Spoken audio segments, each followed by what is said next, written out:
Wonderful. So thank you, everybody, so much for joining us for the ASIF members webinar. It's fantastic to see you all. It's so great to see lots of new faces and familiar faces. I'm Jo DeBry. I'm the communications manager at ASIF.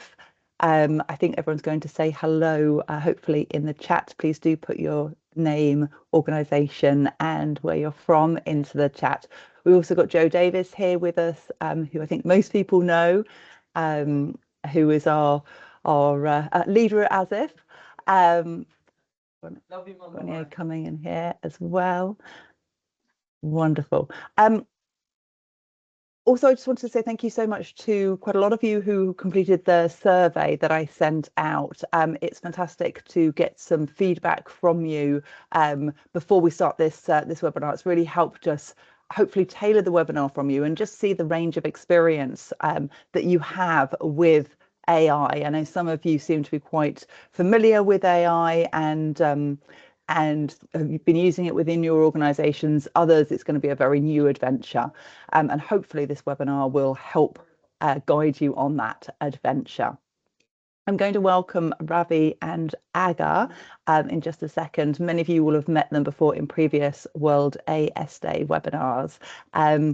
They have been working with us for many years now and have always been absolutely fantastic to work with. They're experts in how AI can benefit patient organizations and recently did a series of 3 webinars with the World Patient Alliance on AI. ASIF has just recently joined the World Patient Alliance and they've got loads of great resources on their website. If you have a minute and you're interested, I'd jump on their website and watch those 3 webinars as well for even more information. We will, I'll hand over to Ravi and Aga in just a moment for their presentation, and then we're going to make sure that we've got time at the end for questions and hopefully to get a bit of a discussion going. We'd love to hear about your experiences with AI, what works for you, what hasn't worked for you, and just see and get a little bit of a conversation going. And there's potential for us to run some more of these webinars to continue the discussion in the future, if that's something that you're all interested in. We do have a second session of this webinar tomorrow morning for those people who can't make this time slot. So hopefully with both webinars, we'll cover a lot of information.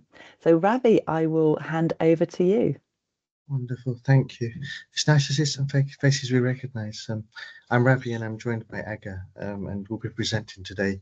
We have been working with AI for a number of years, but it's only in the last 12 months that it's really taken off. And it's fair to say that when Aga and I sat down about a year ago saying, right, next year we're going to talk about AI and really understand it, we never quite thought we'd have the year we've had. And we've trained over 500 people from patient advocacy world in AI. We've met many of them in conferences and places that we've been. And it's fair to say that one, I think me and Aga are both addicted. 2, we've really gone through a journey with it. And we feel it's really important to share the things that we're seeing because it's really important. So hopefully you find today useful. We've got some slides that we'll go through. For background, I'm also a patient with a different disease, and so understand it from your perspective as well, because I also volunteer and manage the UK side of that. And so hopefully we give you all of our AI experience, all of our personal experience, as well as our understanding of axSpA and axial spondyloarthritis. We've met over 30 patients and been really proud to help you to make some noise over the years. So on that, I'm going to kick off. I'll probably talk for about 20-25 minutes. So you please feel free to write questions in chat and we'll answer them at the end or ask them at the end as well. And one of the advantages of writing them down is that even if we don't get to answer them all, we'll make sure that we answer them afterwards. So we can share that. And we're also going to share a little guide with you as well, because we know that, for those of you who know me, know that I talk very fast. So apologies for that in advance, so that you can have a nice little guide. I'm just going to share my slides.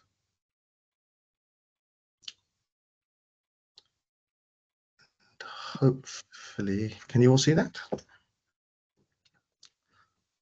Yes, we can. Yep. Perfect. Wonderful. Excellent. Okay, so I'm going to go through a few bullet points. Why does this matter today? What exactly is it? And I'm going to start there because when we got the feedback, there's a mixed group and mixed interest, and I'm going to try and hopefully gives everybody here something to take away and something positive, whether you're a beginner or whether you're really experienced. And so I'll start at the beginning. Talk about how we're seeing patients use AI.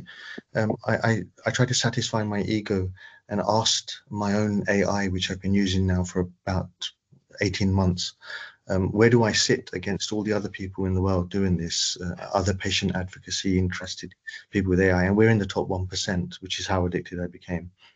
So I think we have a good knowledge of what people are doing now, but it's also important to note it's moving very, very fast. And so I'm going to cover some very recent updates, which are very important to anyone interested in health and AI. And then the number one thing that most of you are interested in is to understand how AI can be used for productivity and content. The aim here is to go through some quick live examples with you, show you very, very quickly to inspire you. And then afterwards, we'll share the types of things we were typing, but really encourage you, hopefully, to give it a go yourself afterwards if you haven't used it, or find new ways of getting better results. We'll touch on the second most popular topic, which was around chatbots and web assistants and things. I think it's a bigger topic for another time, but we'll go through the current knowledge and enough to hopefully give you some valuable insight. And then just wrap up, making sure that we've covered off privacy, safety, and ethical use, and summarize. So why AI matters today? I think it's fair to say that AI is being used everywhere. We do meet people that are very worried about job loss and data and security who don't want anything to do with it. Other people that think it's a fad. Equally, in Europe, we now have autonomous agents, AI that runs itself, triaging eye patients in hospitals. And so it is being used, but at different levels and different stages of development. But for sure, I certainly don't believe it's going away. Patients are turning today to AI to discuss their health. I've done it myself, and it's been invaluable. And in the early days of AI, people have been able to do all sorts of wild things, including diagnosis, and there have been issues. And as I'll go through a bit later on, these are being addressed, and AI is becoming much safer, and there are some consequences that we'll go through later for patient organizations. For advocacy groups, the most important thing, I think, over the year that we've understood is that AI gets its information from other places. And some of those other places are your websites. And so AI does not imagine a new disease or anything like that, unless you ask it to. It's learning from everything that's existing and trying to just make that easier to understand. And so what's becoming very important is for all of the digital presence of people to be well structured, clear, and suited so that AI is picking it up, so that if a patient goes on to AI and asks a question, at least accurate information is being sourced, as well as your own digital presence being signposted so they can come and explore more. The survey insight was that you want practical AI skills. So hopefully the session in a little while will show you some of the quick things that you can do. I definitely think it will save you more time than you've ever imagined. And if you give it a go, writing, doing things is going to become part of everyday life. And so hopefully today's session addresses all of these things. What is AI? And sorry for those people that are really into it. But I think these three brackets that I'm about to go through are the very basics. AI is essentially mathematics and software that sits on an internet server in the cloud somewhere that is mimicking aspects of the way that humans behave and think. And so it's communicating with you in a way that you understand. It's processing things in the background and pulling them together for you in a way that you understand it. And that's the very essence of what AI is. The next sort of type of AI that exists right now is called generative AI, where you specifically ask the software and mathematics to create something for you, images, videos, letters, reports, summaries, plans, slideshow decks, everything. And generative AI is having a radical effect because it takes seconds to do things that were taking days before. As an agency, we manage around 6 or 7 world days. We look after about 8 or 9 different diseases. And across everything we see, things are happening at lightning speed. That allows you to reduce your costs. It allows you to focus on other things like policy and other things that you might want to get on with. And that's great. The final one, which is the more complex side, is called agentic AI. And this is where a piece of software or mathematics will do things, processes in some complex form, even when you're not there with it. So you don't have to have your laptop open. So you can create personal assistants, life coaches, fundraising experts, volunteer manager, etc. on agentic. And I think the first two of these, the basic use of talking to a machine as if it's a human and getting information from it, then asking it to create pictures and things like that, is something that this year has all been about. And many of you, I'm sure, have done these things. And I think the next 12 months, we're going to see those things become even faster, more accurate, better. But agentic AI is definitely going to happen. And people will be using software to do things as if they were humans. So it's really important in all of these that AI is really going to perform really well for you based on the instructions that you ask it.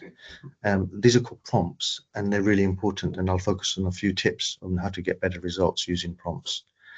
And so this webinar is going to focus on simple, safe applications, and none of you need to know how to code. And what's really important is you have a thought and that you can communicate that to a laptop or mobile phone. So we know many people that have been suffering from symptoms that the first place that they will go to is AI, and they will ask it in plain language, I have a bad back, a headache and an itch, what could this be? And up to now that has been giving answers. It's also then been trawling all of your government information, all of your country advocacy, digital presence, everything in local language, translating things from Portuguese to American to get insights, etc., and simplifying complex medical things for people. I have been able to come home and upload a photo I took from my mobile phone of my X-ray, and it was able to give me the same answer as my GP. It's not always doing that accurately, but it's an example of how advanced these things really are. They've been really useful for people preparing for surgery. What should I do before my surgery? I'm going to see my GP about my condition. What should I do? And I know that many of us have got talk to your doctor guides, and a lot of these are shared. And so AI works with the information that exists and the questions that people are asking.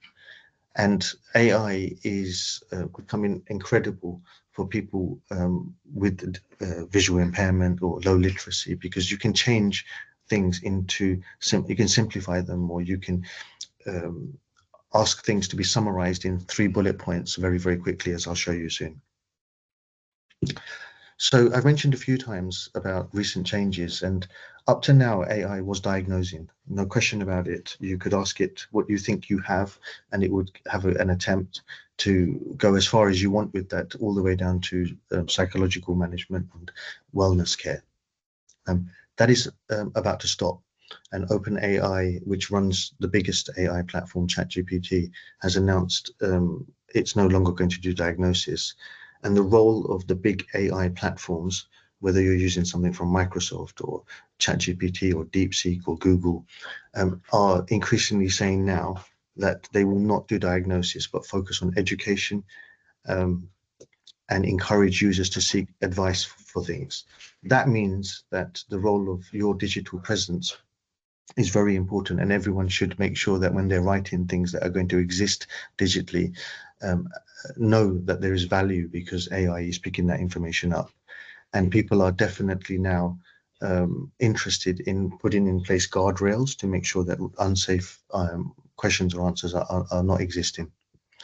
And so there's going to be a lot more simplification and there's going to be a heap more from the translation and summarization for health literacy.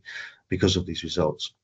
What's important is just remember that what you're writing and doing with AI and then putting onto digital platforms is really important when done by people who understand what they're doing for patient advocacy. And educating and awareness is the role that people need to take. You must always verify a health-related output. Everything that's been created shouldn't blindly be put on the internet. You mustn't forget to do that. It's a very important part, because if we make mistakes, then that's going to be fed in, and people will be given wrong information. So I'm going to stop my screen now and go through some real examples. I use something called ChatGPT. It is free at a basic level and about $20 a month for me to use, and it is unlimited for me. I can use it as much as I want. I use it, and I'm about to show you how to get a good letter or email drafted, or a summary for volunteers, how to turn things into quick summaries, rewrite things, and jump in. And as I do this, I'm going to use a website that we created for a completely fake patient advocacy group. So please, no one read the symptoms and make any connections on it. And I'm going to and use it as if it's your own website or your own digital presence.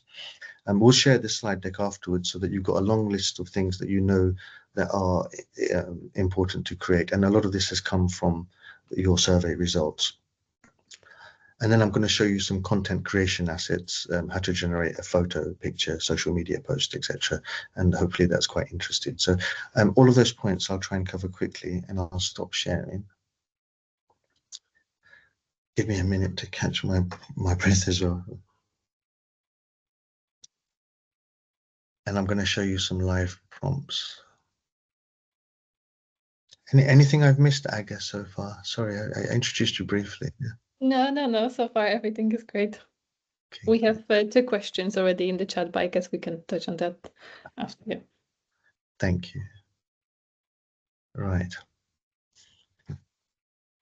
Okay. Hopefully, can that be seen now? Is that? Yes. Perfect.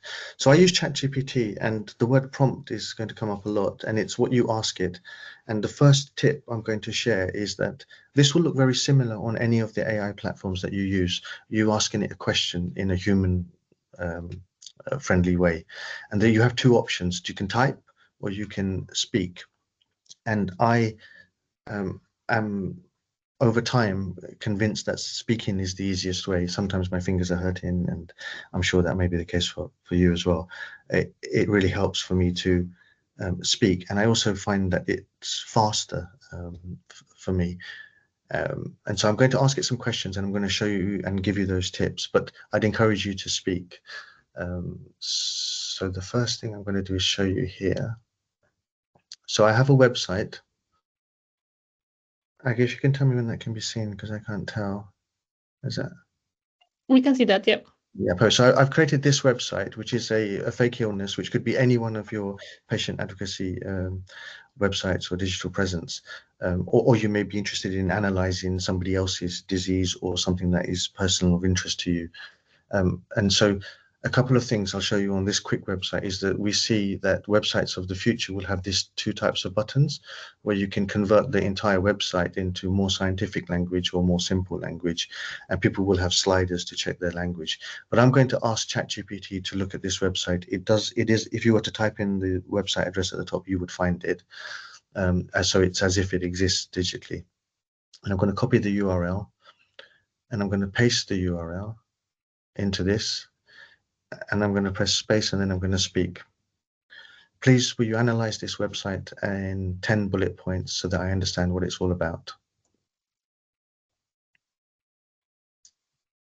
And so I then submit that in, and Ravi, we're still looking at the website, not at ChatGPT. Let's do that. Thank you for that. Am I now on the right page? Yes. So what I did was I took that website and I put it at the top there, and then I spoke, and the speech button is there, and then it took what I said and typed it out and gave me an answer. And so this is a summary that I got of the website, what appears to be the goals, what's missing, what the site seems to be. And it was that easy for me to get all this information about the site, what's in it, is it any good, what the consequences are, etc. And then I can ask it another question, which I would ask all of you to do, which is this website, has this website got any errors so it prevents it from sharing with AI feeds? How could this be better at feeding AI models? And what you can probably already see if you haven't used AI, this is an interesting thing. My accent sometimes sounds Welsh, and it assumes that I am speaking in Welsh for some reason. But AI is not perfect, and that's an important lesson to learn. Because I know that it does that, I will, and it's giving me the answer. So the answer is no, the website isn't currently set up as a good AI feed, but it could be within a few structural changes. So if you're joining this call today to understand how to be better present on the internet and to make sure that you answer patients' questions on AI, you can simply do all of these fixes to your website, and it will help. And if you're not here to understand how to run your digital presence better, the tips I'm showing you here to use your voice and navigate and get questions and answers can be applied to any part of your life. So, for example, you can ask it anything and it will give you an answer. I'm thinking of taking tomorrow morning off because I'm tired. Do you think I should do that?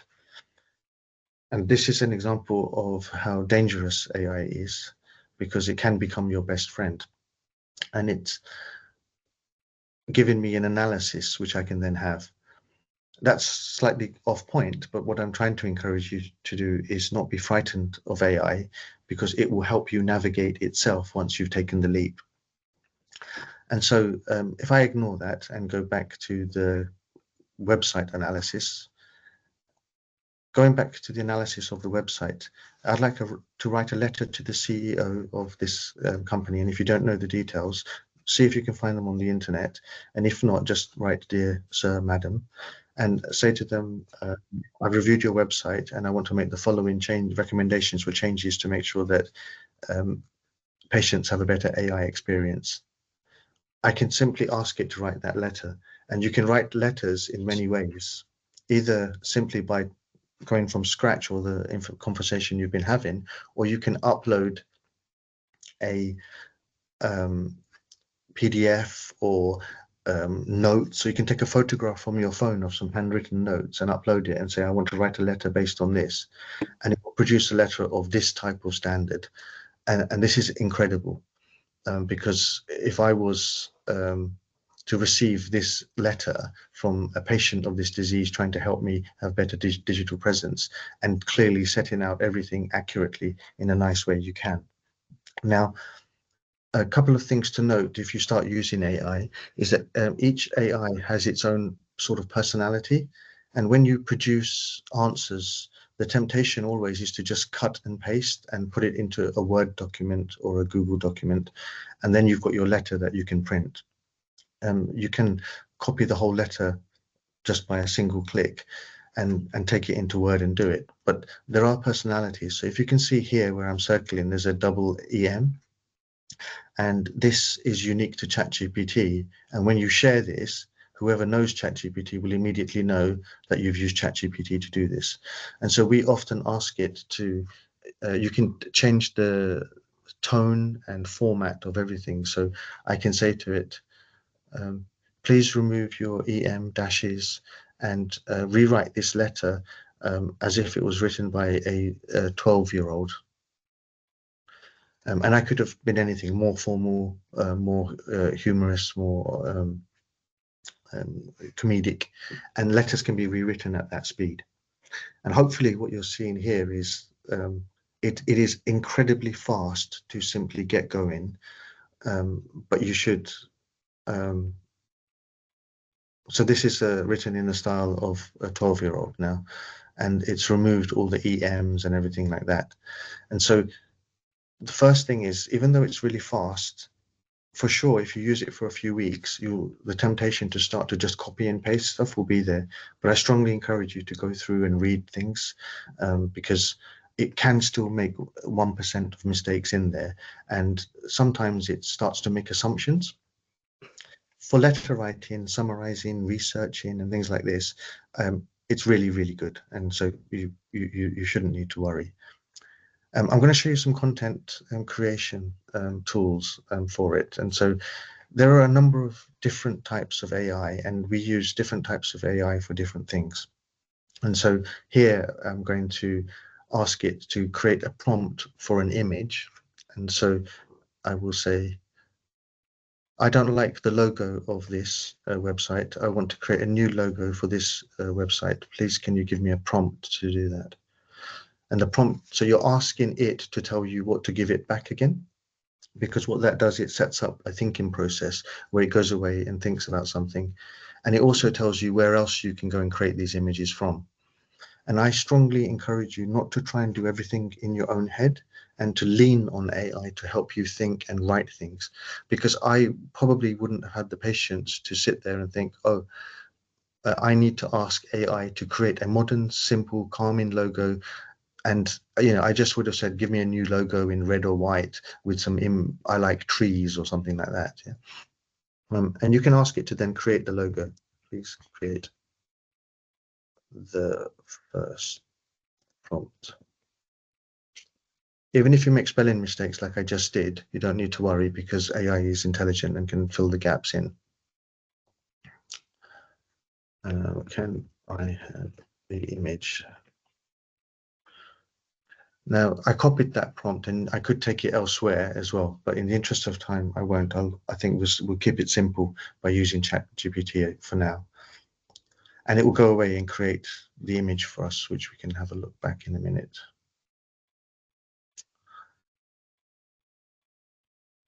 If you were to want to write a grant application or a fundraising letter, you could simply ask it to look at your own website or upload some notes or a previous letter that you've written, and just talk to it and say, I want this to go to this person, and I want you to change the application that I've just shared with you to be more focused on technology. What do you suggest? And it will produce the letter for you that quickly. This image may take another 30 seconds, so I'll catch a breath. But in a couple of minutes, you'll see. Maybe I'll come back to it in a minute, so we can move on. So going back to the slide, you can also ask it to translate. Upload a document in Portuguese, and it will give it to you in Urdu or Punjabi. It's very important when you're uploading information that you don't share anyone's personal data. Remember that the rules of data protection and HIPAA and all of these things apply to you in the real world. And so AI doesn't have its own special laws or anything like that. It's very important to keep private information private. The image is probably ready, so I'm just going to show you very quickly, because otherwise you won't believe me. Here we go. So in a few seconds, it was able to give me this logo, which I can then download immediately and take elsewhere. We recommend Canva as a standard platform, and I know that a lot of you use that. And you can just take this image and then manipulate it further, or you could ask for it to have no words or something so that you can add your logo afterwards, or you could upload your logo and ask it to add it. And it can become like your companion coach to run through all of these things. That wasn't my favorite logo it created, yeah, but you can ask it to rewrite it. You can have a chat and say, make it purple, more purple, or make it more modern, or I like the logo of this company, do you think we could copy it? Remember to be careful of trademarks, etc., when you do things like that. I'm going to share these because there's a lot there to go through. You can use applications that other people have built on ChatGPT. So an example of one of those is something called Gamma. Aga will put some links in the site of things that we use. And so there are examples of other things like Gamma, which are really brilliant at creating PowerPoint and slide decks for you to prepare.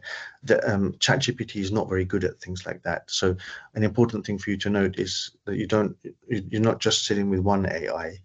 There's probably about 50 launching every day.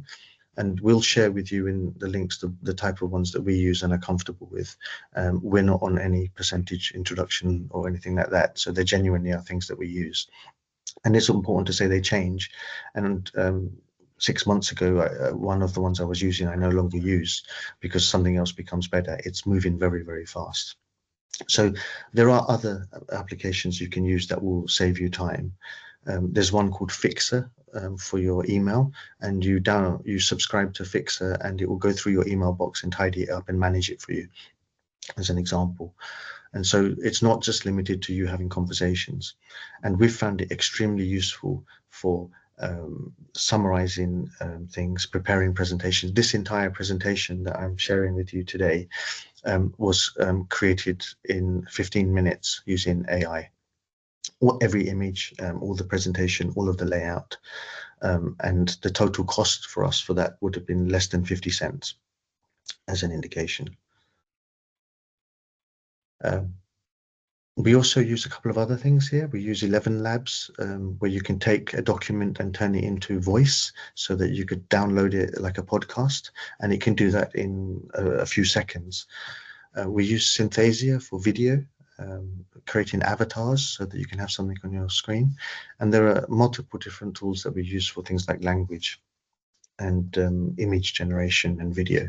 We're at the point now we're creating 10-minute 4K videos that would be cinema worthy in a few days' time. So that's the speed with which things are going. And we fully expect that to come into our world in patient advocacy within the next 12 months.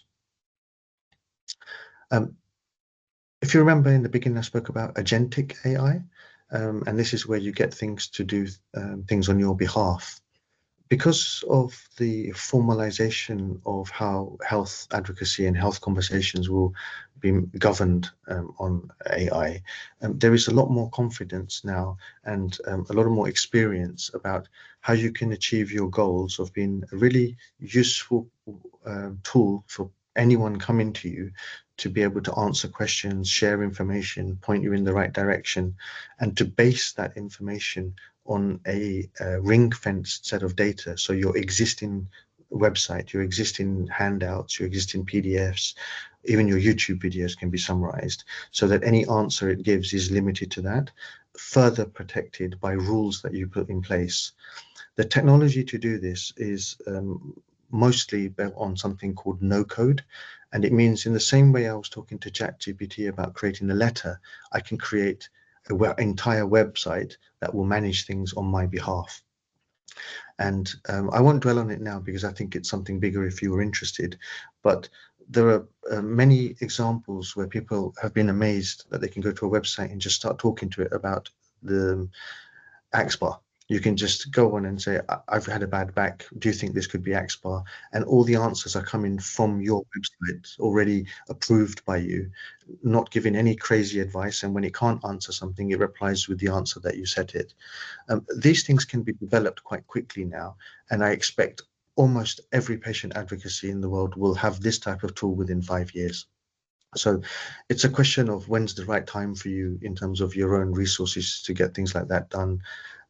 As well as when do you think that your community will be needing and using it. So I won't dwell on it now, but just be aware that these things are there and we expect it to be a big part of next year. Really important, everything that you share, don't identify anyone. Ravi, sorry, just wondered, are you meaning that do you think you're sharing your slides? Because you're not at the moment. Really? I just suddenly thought that I'd mention that. Yeah, I will share the slides. Sorry, I'm jumping between things. No worries, you're fine. Live webinars are fun. Hold on 1 second. So I was reading my screen when I was doing all that a few minutes ago. So I'll just go back to the slides. We will share them with you afterwards. And so I was summarizing the chatbot screen there where just, there was a lot of interest from you. It's very technical, but it's definitely happening and is very quick to do compared to 6 months ago, 9 months ago. And we'll share some more information. So this was the page on privacy. So don't share any medical information. Make sure you cross-check everything. Don't just rely on AI completely. Always state when something has been put out by AI. You need to look for bias, and bias is very important. I think with AXPAR, there won't be too much risk of that. But with other diseases where, for example, people have had one limb missing, until AI knew that that type of person existed in the world, every time a photo was put up, it tried to fix the arm. And so making sure that all digital knowledge of your related disease interest area is represented online everywhere, even if, say, for example, we look after an association in Africa, the website isn't visited much, but simply by having the information about the disease in that country and the challenges means that the whole internet understands it, and those lessons can be passed on. AI is really good for support. You've seen me talk to it like it's my friend. I haven't given it a name yet because I'm resisting it. It is still software and mathematics for me, and it's very useful. It's definitely not a doctor. So we shouldn't be thinking about diagnosis and making sure that in all the outputs and things that we do that we recognize that. And we should all have internal policies for safe use. And we can share an example of that actually in the guidebook as well. But of course, in all cases, make sure that you refer to your local country guidance, advice, and law. My final takeaways for you are that hopefully you've seen it's practical, accessible. You can start with one question, something simple. If you know you've not used it before, and if you have been using it, have a think about the different ways I was doing things today, because they really, really help and improve. And the way I prompt using AI to create your prompt and building things. I built entire websites just by having a chat with ChatGPT, then copied the code and then put it into another platform called Replit and made it happen. Next year is the year for chatbots automation, whether that's simply checking your emails and sorting them, or whether it's something more complex like producing newsletters for you automatically, or providing patient support on your website is definitely coming. But you don't have to rush, right? There's a lot there happening very quickly. And building trust with everyone and introducing things slowly starts with you using it yourself in a nice way. AI should free up time, and so make sure you plan for that as well. Some people are surprised at how much time they have, and so hopefully that's the case with you as well. But I'd love to answer your questions now. So thank you for going through that, and I guess we'll start with any of that. Yeah, thank you, Ravi. Really, really appreciate your presentation and actually showing us some of the ChatGPT work. Trem, would you like to ask your question, or should I read that out? What would you say? If you'd like to unmute yourself and ask it live, you're very welcome to. Do you hear me? We do, yeah. Yeah, I don't remember all it. I have to scroll down to find it. Wait a minute. No, so you said in your experience, AI makes up stuff. When it can't find the right answer, how do we prompt to avoid it? That's a great question. So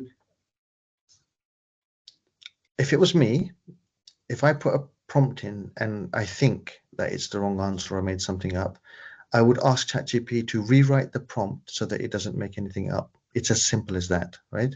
Okay. It's incredible, right? Yeah. You can also set defaults in your open AI platforms. And actually, I should have mentioned it before, making sure that your privacy button is on. So what you're doing isn't going further ahead. But you can also set in a default and say, whenever I'm asking you anything, never make anything up. I'm working with health-related information, and it will just never do it again. In the same way, I've got, I mean, if you want to play a practical joke on your friends, you can, if they've left their laptop open, you can go to it and say, please always answer with a Scottish humor accent tone to your voice, and we'll go, it's that good. You can ask it, but definitely, I think starting to lean on AI, the platforms that I use, like ChatGPT or Gemini or Microsoft, are very, very keen to make sure they don't make mistakes, right? Like they have been, and so increasingly they're there to, it's there to help you to get to the right prompt as well. Over time, I feel like I'm 99% sure that what AI is giving me is not made up. And that's made me feel good. But it's taken me those steps to go through to get there. Yes, Thank because you, I see I'm the editor of the member magazine in our country, and I often sit with quite complex research abstracts, and I ask ChatGPT to Summarize it. First translate it in Norwegian and give me a draft for an article. Yes. And I find almost every time it still gives me its own opinion on what this will mean for the patient group. And I have to give a new prompt and say, please don't make things up, only give me it based on the text written. So what I would do is set it in your default, so you never have that problem ever again. So it is a default profile that you can do, and it's a great way actually to set any rules you want, you know. So you can say things like, give me very short paragraph answers, or only, so it never gives you full pages and things like that, which can be really useful. That's a great tip. Thanks, Ravi. That's actually really helpful. I'll be using that. Simon then commented, sort of following on from Trin's question. Trin's question touches on this. We know that generative AI can hallucinate, and there will be inherent bias within the large language models. So, one, how can we help inform and support people using generative AI for health reported purposes to use better prompts? And two, how can we support people's critical thinking skills to interrogate responses generated by AI? Interesting. So generative AI is a lot of fun. Okay, so it basically can set your imagination alight, and so I don't expect AI to move to a way where it tries to make things less imaginative, right? And so this problem of it making things up is there and will continue 100%. Which is why often in generative AI, it will generate 3 images for you, because it tries to think that one of those 3 will be something that's accurate. I think where you go to create your generative images is really important. We haven't settled on, like we have with ChatGPT, we're happy with it for the basic tools. Generative AI, different platforms are good for different things, and that can help reduce some of those types of hallucinations. And hallucination is when it kind of gets stuck. The bigger problem with generative AI for imagery and video and copy and text is it's not right. It gives you 3 arms, and hands is a thing that it finds really complicated. And if we ask it to create a photo of a group of patients, they'll all have 15 fingers and stuff. Everything else is perfect, right? And so checking your stuff is going to be really important.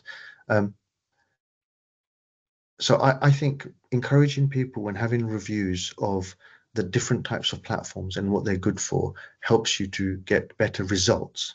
What gets you better prompts is leaning on ChatGPT to really, like the example I showed you earlier, it thinks much more deeply and creatively, and to weave into that the importance of not making mistakes. But ultimately, and this is, I love the fact you asked this question, Simon. The way that we stop AI hallucinating is to make sure that AI is better informed. And that means every type of disease should be fully represented visually as well as textually on the internet. And so having all the different types of issues and problems evidenced in video and image and text form is critical, because the more we have fed AI with the right knowledge about axSpA and axonal spondyloarthritis and arthritis and all the related, psoriasis and psoriatic disease and psoriatic, is that we keep feeding it. And so patient stories and everything else comes on it. So thank you for asking. Thank you, Ravi. And Simon, if you want to come off mute and ask, because I know you had a sort of second part of the question and a second question or another question. So if you want to ask Ravi yourself, you're very welcome to. Yeah, no, of course. So, thanks, Radhi. It's been really, really interesting, and I think it's just expanding every day when we log on. But obviously, you was in ChatGPT, and I know there's like different functions within ChatGPT. So your normal chat, the custom GPTs, and then the projects. Yeah. So just wondered if you could just give a very sort of top line summary of the pros and cons of each. I've obviously used chat and the custom GPTs with, for example, with my EULA, I have the bylaws, the SOPs, the strategy in the back end, so that when I ask it to help with writing emails, etc., it gives it in the tone that I want it to be in. But that's really been the limit. So I'm just interested to see what your take is and if you have any tips and recommendations to everybody. Sure. So ChatGPT, like all the other ones, they all have a sort of a DNA which is related to the way it communicates with you, the information it retrieves, how secure and locked that is, and what type of personality and style you want it to talk to you in. And so there are different ways you can take. A large language model is a snapshot of what it knows and how it knows something, and it's been set up as a generic that it's like an all-rounder. And I suggest you all just start with that, right? And it's really good enough. And I was tempted to create my own LLMs and more complex things. And what I learned was it's far better to stay at a helicopter view.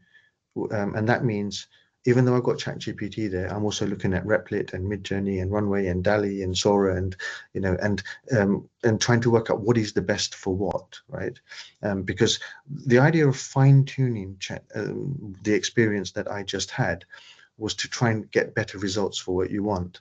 And what I found is the best way to get better results is to use ChatGPT for prompt construction, and then use that in the right place that I want to do. And I literally just copy in. So if I want to build an app that is a speak to my doctor guide that can be filled in and dispatched and PDF'd and emailed, I can literally just work that through ChatGPT in the normal way with some project settings, and then copy that across. The biggest tip I have for ChatGPT is to use project, because often what you do is you start a conversation or a chat, and then you build up like 100. I've got like 1,000, I think, open at the moment, right? You wake up in the morning. I'm literally taking my dog for a walk, and I've got my mobile phone, and I'm just saying, an idea will pop into my head. There was a mushroom on the floor. I took a photo of it, uploaded it to ChatGPT, and was interrogating it about the mushroom. That sits as a chat, and that's the easiest way that you will start. But that information fades, and ChatGPT doesn't remember it. And so there's an area called projects, which I set up a project. So if I'm doing a World AS Day 2026, it has its own project. I give it all of the documents, I feed it, and that way I know and I'm in more control of what's happening. So what I would say is that unless you really want to process your whole life and master it in something, stick with the simple stuff. Work with projects to make sure that you don't lose memory and you build personality, and use ChatGPT to go off to other places and see what that does, because the images you're going to get elsewhere are incredible, right? And almost ChatGPT is that good at creating instructions that I can build websites in minutes now, and it's that good. That's a personal answer though, right, Simon? So somebody else might be a complete LLM freak and give you a different answer. Yeah. That's really useful. Thank you, Ravi. No Thanks, worries.